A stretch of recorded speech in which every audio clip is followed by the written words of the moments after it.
What's up, guys? We're back with the final review of the finale of From season 3, episode 10, Revelations part 2 or chapter 2. And that was so crazy. I actually watched this episode twice. I watched it once by myself. I watched the second go round with my mom. And I have notes and everything, y'all. I have notes. That was a season finale. I haven't seen a season finale that good and I don't know how long. I think that they really hit the ground running. I don't feel like too much time was wasted at all. And I'm just ready to get into it. So if you haven't seen the episode yet, check it out, come back because we're about to get all into it and it's going to be a lot of spoilers. So I don't want to go through the whole episode, but I definitely want to go through the big highlights. They finally found out that Elgin was the culprit. He was the op. Honestly, I'm a Boyd stan. Boyd can't really do too much wrong in my eyes. He's going to have his hands full politically or however you want to say it for next season when it comes to the trust of the town. But he takes on the burden, like he really takes that on so other people don't have to bear it. Other people don't have to make the hard decisions. I felt like I was in the room. I was scared. If I was Elgin, I would have been told them what it was. Because they were cornering me when they were coming up the steps. And he was looking back. Yeah, she's at the thing outside of town. So that's his fault that he wanted to take it that far. I don't know why he thought that they were about to play with him. Yes, I'm just really thinking about season 4 and what that means as far as his character and the MVP of the episode. Where there's 2 MVPs. One being Sarah. Sarah really came through. Of you know what, I don't want his soul to be tarnished and whatnot. I got it. I'll get the answers. Boyd isn't going to take it far enough to get the answers from Elgin. So Sarah, that was a complete shocker. I didn't really see that coming at all. Yes, shout out to Sarah because she was able to get the information that they were looking for. The other big thing that happened this episode is Fatima had the baby. Kimono lady, I'm thinking she's for sure like this midwife evil entity that her only role is if this ever happens again, which is what happened to Smiley. If any of the monsters die, she's a part of that process of, okay, this person's going to have the baby. I'm going to make sure that we get this birth going in this root cellar so we can make sure that we have the baby and all that. Well, it's not even a baby, as we can see. That was so crazy to me. For one, they got there a little too late. It already was what it was. I don't know if it would have made a difference if they found her a little sooner, but I think that was insane to see that it was Smiley. Boyd, I would never go down there, but you do need a character to go down there. You do need someone to go and investigate and see what's going on so he can report back and they're not as blindsided of, oh, okay, Smiley's back. So I thought that was super crazy, super creepy. But what made it even more so is that you have the violin playing, which cuts back and forth to the scenes with Jade and that big, big, big revelation of we've been here before. We were Christopher and Miranda and all of those who came before. We were a part of the original people that were there and we didn't get to save our daughter. We have a daughter. It was crazy. And I don't care what anyone says. I know people don't like Jim, but I can't imagine just trying to wrap your mind around this town overall is already a lot on a family. But to know that your wife really, like she is your wife, but she's a part of some other stories and you can't even see the kids that they're talking about and talking to. Like, I just can't imagine trying to wrap my mind around all of that, to be honest. I just felt so bad for him. I already predicted that Jim was going to be out of here this season. I could tell with what they were doing with his character. He was just understanding and communicating well. He wasn't fighting everyone. He was trying to be helpful. And he's the second MVP to me because he's the one that cracked the code with the music notes. And they would have been stuck without that piece of information. They never would have had the moment where they actually remembered. So I think it was something with the music being played, the children coming out, and Cooey, and it finally hit them. And I think these memories, it seems to be come rushing back to, oh my gosh, like the big revelation. So I thought that was so crazy. Now, I did think at a point in time that when the music was being played, that was what was opening up the hatch. But now I don't think that anymore. I think that was just going to happen, regardless. I think as long as she had birth in that room, the kimono lady takes it from there. But I do think that the music summons the man in yellow.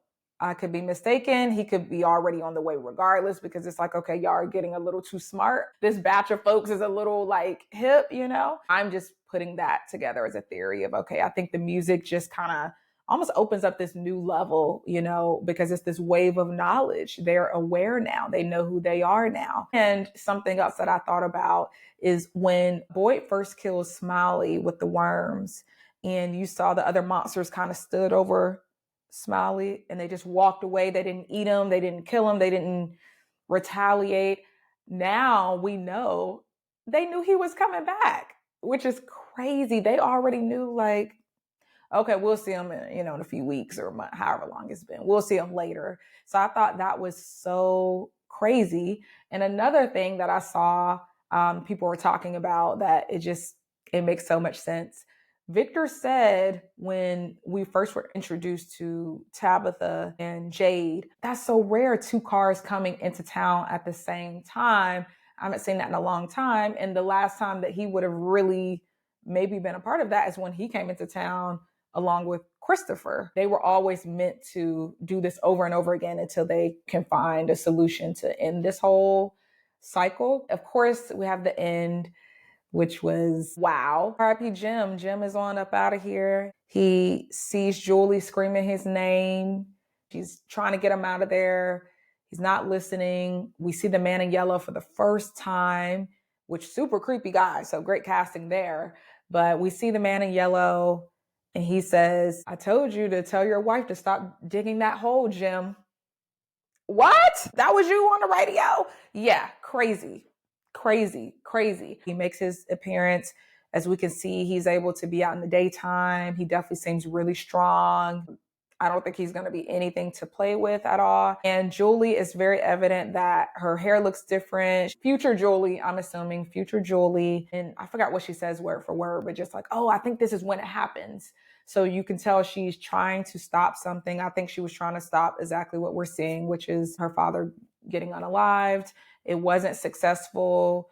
And I think that was the perfect ending for the season because it really sets the tone of time travel is definitely going to be a huge factor on this show, a huge element on this show. And something else before I even get into that, I hear a lot of people saying, oh, Jim didn't listen and she was trying to save him.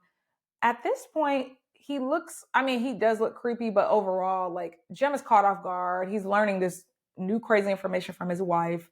It's daytime. The man looks somewhat, normal, I guess. I don't know, not normal, but you know what I mean? I think he just was caught off guard. I really don't think she could stop something like that from happening because it happens quite fast. But I could see how it just happens. So I think the daytime, they're used to monsters being at nighttime. I just don't think his brain was going that fast to be like, oh, let me, just trust Julie. If you think about it, Julie only told her mom for real and now Ethan about, okay, this is what happened to me when I was in the ruins. She hasn't really told her dad that version of that. And it's really just now when she's talking to Ethan that she's like, yeah, I think I was there. Like, I think she's just now wrapping her mind around the fact that I think I went to that time. So her dad wouldn't be looking like, it's not like they had those conversations and they were at that point to what Julie really can do for it to be like, oh, this is my daughter from the future. Okay, I'm gonna run and we'll go catch up later and we're gonna figure out what it is. He was so caught off guard, in my opinion. So I don't know. That's how I see it. But season 4, I'm hearing, unfortunately, that the show won't be back until 2026. I don't know if that's true. It makes sense because it's November. They have to film. I think they're going to start filming in a few months. So it kind of makes sense. But maybe it'll be at the beginning of 2026. That would be great. Some things that I would be looking forward to seeing next season and just my different theories and predictions. Again, I think Kimono Lady, I think we only see her in that specific kind of scenario where a monster is killed. So I don't think we'll see anything like that again until, if it's relevant at that time. I think Fatima will have a hard time adjusting back to reality. I think because she's the one that birthed Smiley, she may have some weird kind of connection to things or maybe certain flashes of memories or information may come just with her going through that experience. So I wouldn't be surprised if we see that whole thing come about.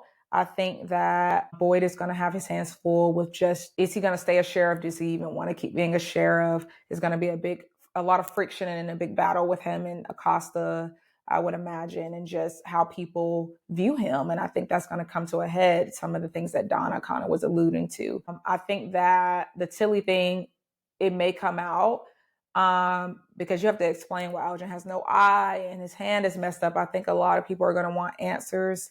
And I think that it's going to just cause a huge divide overall within the town. So I think we're going to see a lot of that aftermath. We're going to naturally see the Matthews family mourning. I don't know how long that's going to be, but they have to mourn their dad. Like, that would be crazy if they skipped that. So I think that's going to be really tough. Maybe with Jade and Tabitha, more memories and are going to kind of come flooding back. So I think they're going to, of course, naturally be working really, really closely together. I don't know if they're going to have a love connection because I think they could keep coming back without having to be like a couple. I think it's more so we have this history. So I'm interested to see how that works. I think we're going to see a lot of what someone on YouTube, they call them the Dungeon Trio. But I think we're going to see a lot of Marielle, Julie, and Randall. I think they're going to take center stage and really be a front-running character as we figure out, do they also have the same abilities as Julie?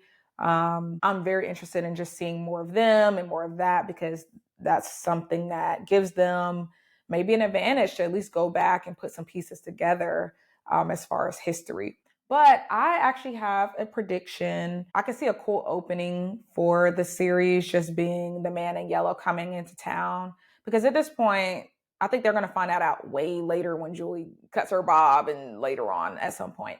But I could see him actually, like, will he be a resident in town and be more present and in the mix? And I could see that being a cool way for him to enter into town. Like, once they figure out that Jim has died, they always have to bring someone new into town. I could see him being a resident and really just blending in for a while. But they could do something like not like that at all. So I would love to know what you thought about the finale.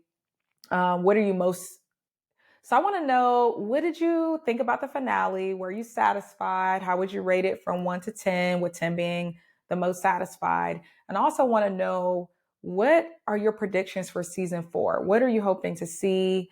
What are you hoping to learn? And yes, I really enjoyed this, like doing these videos. It's been super fun. I'm going to tap into some other shows. I'm currently watching Silo season 2. So I'm trying to figure out if I want to do those as formal reviews, but I'm also looking for new shows as well. I just finished Cross. So if you have any recommendations, let your girl know, and I will catch you all in another video. All right, bye.